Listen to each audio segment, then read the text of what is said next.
Galing ako sa meeting guys sa company. Tapos nandito ako sa isang magandang lugar na natanaw ko. Tingnan niyo naman. Alam niyo guys, napapansin ko talaga dito sa Taiwan, talagang naiengganyo ako kung bakit ako kailangan bumili ng lupa.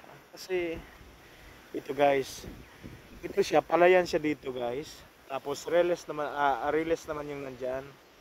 Yan, riles siya dyan guys. Tapos dito sa kabila guys, yan fish pond. Fish pond yan. Yan, fish pond po yan. Tapos kung makita nyo guys, yung nandun sa dulo na yung gustong gusto kong mangyayari sa buhay ko balang araw. Yan ang isang mga manok po yan guys. Poultry ng manok, land lang galing. Yan, poultry po siya. Tapos ang sa tabi niya guys is ito na nga. Ito ang palayan ang nasa tabi niya. O di ba?